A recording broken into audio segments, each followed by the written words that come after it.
किसान और मंडियों में धान से जुड़ी समस्याएं अक्सर सुर्खियों में रहती है। धान की नमी का मामला मंडियों में खासा विवाद का कारण बनता है। जब किसान अपनी धान मंडी में बेचने के लिए आते हैं तो कई बार नमी के आधार पर धान को खारिज कर दिया जाता है।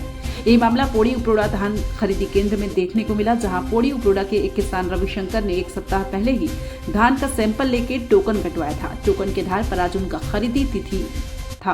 किसान रविशंकर इस उम्मीद में अपना सभी धान लेकर मंडी पहुंच गए कि उनकी धान आज बिक्री हो जाएगी, लेकिन उन्हें क्या पता था कि उनके धान में नमी होने के कारण उनका धान नहीं खरीदा जा सकता। मामले में किसान ने काफी गुहार लगाई, लेकिन उनके धान में काफी नमी होने के कारण नहीं खरीदा गया। रविशंकर ने कहा कि एक किसान फसल उगाते समय व अंतिम फसल की कटाई तक कितनी मेहनत लगती है, यह एक किसान ही समझ सकता है। उसके बाद किसान शासन के द्वारा निर्धारित समर्थन मूल्य में धान बेचता है। वहीं रविशंकर ने आरोप लगाया कि उनके सामने ही पुराने धान की खरीदी की जा रही थी। मामले में विवाद बढ़ता देख मंडी प्रभारी ने उच्च अधिकारियों को मौके पर जांच के लिए बुलाया, जहां नायब तहसीलदार व खाद्य अधिकारी ने दोनों किसानों के धान की जांच की, जिसमें पुराने धान खपाए जाने जैसे कोई बात सामने नहीं आई। वहीं रविशंकर के धान में नमी पाए जाने पर उनके धान वापस कर दिए गए। मजबूरन किसान रविशंकर धान को फिर से ट्रैक्टर में डलवाकर घर ले गए। वहीं किसान ने आरोप लगाया कि यदि धान में नमी थी तब टोकन के समय धान सैंपल को अप्रूव क्यों किया गया और धान को लाने के लिए आज की तिथि क्यों तय की गई थी। ये तमाम सवाल किसान के मन में गूंज रही है। देखिए कोरबा से नानक राजपूत की रिपोर्ट।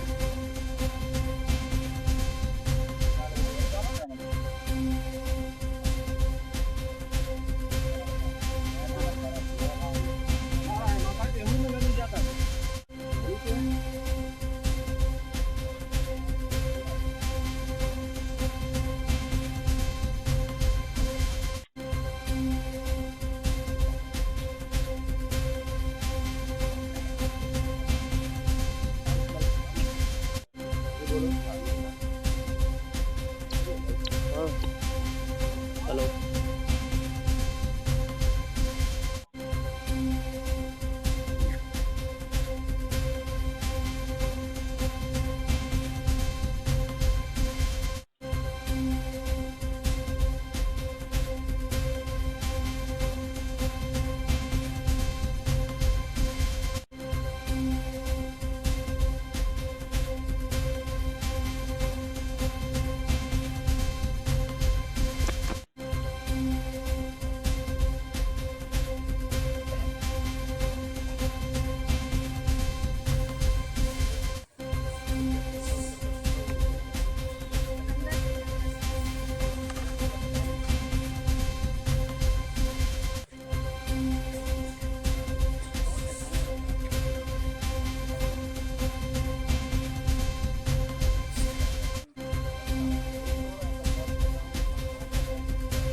पर थोड़ी थोड़ा धान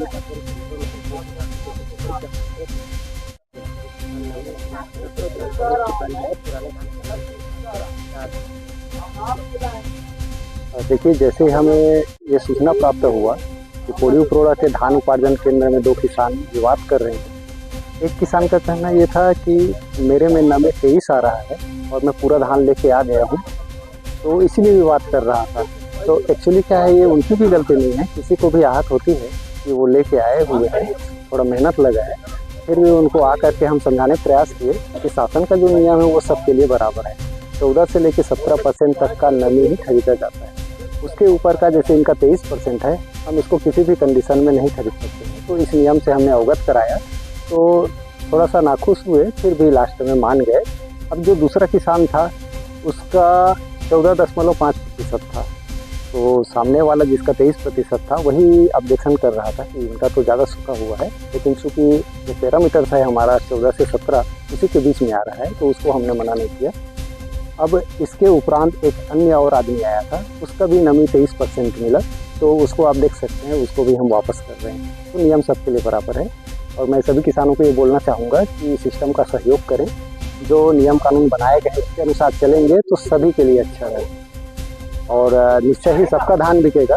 इसको वापस किए हैं, उनको बोले हैं कि 2 दिन और सुखा ले, उसके बाद हम जाँच करवाने के उपरांत फिर से खरीद लेंगे। क्या बताइए? मेरा नाम रविशंकर कांवत, पोड़ी परोड़ा। आज क्या क्या बातें हुई? में आपका धान वापस कर दिया गया? धान को लेकर सर मुझे आज मंगलवार, अगले मंगलवार को टोकन मिला था, और उनके द्वारा ये कहा गया था कि अगले मंगलवार को हम आपकी धान खरीदिंग करेंगे, और आज के नाम पर मुझे टोकन मिला था। और उस दिन मैं अगले मंगलवार को धान का चेक कराया था, तो मेरा धान में नमी सब कुछ ठीक था। लेकिन आज पूरा 4 ट्रिप धान ले जाने के बाद मैं चेक कराया तो वहाँ नमी बताया गया, और मैं वहाँ से फिर मेरा धान वापस किया गया। तो क्या क्या लगता है कि आप ये भी आरोप लगा रहे थे कि एक किसान का जो है पुराना धान को खरीदा गया है? जी हाँ, पुराना धान इसलिए मैं कह रहा हूँ, मेरा अनुभव है कि नया धान में जो नया वाला रूसी जो उड़ता है, जो तितली, वह कोई हालत में नहीं उड़ता। वह पुराना धान साल 6 महीना का पूर्व जो धान रहता है, जैसे रबी फसल का हो या अगले वर्ष का हो, तभी इसमें तितली फुरफुंदी उड़ेंगे, नहीं तो नया धान में उतना नहीं उड़ेगा। तो आपको दोबारा धान ले जाने में कितनी दिक्कतें हुई? देखिए, हम देख रहे हैं कि आपके पीछे में जो है धान उतारा जा रहा है, आपका मकान है। दोबारा ले जाने में सर पहली बार में मैं 2 दिन से तो तौल किया हूँ, 40 किलो 900 ग्राम का, उसमें 2 दिन समय लगा। और आज मेरा तीसरा दिन है। पुनकोना से लेबर और पौड़ी से लेबर और चर्रा से ट्रैक्टर और भांगों से ट्रैक्टर लाकर बड़ी मशक्कत के साथ में आज वहाँ लेम्स धान पहुँचाया था, और दोबारा में जो पहुँचाने में इस प्रकार की व्यवस्था करने में कितना समय लगेगा, ये तो फिर आप भी समझ सकते हैं। जी कितने कुंटल धान लेके गए थे आज तकरीबन सर मैं वहाँ पर 160 क्विंटल धान लेकर गया था। दोबारा फिर ले जाने में बहुत परेशानी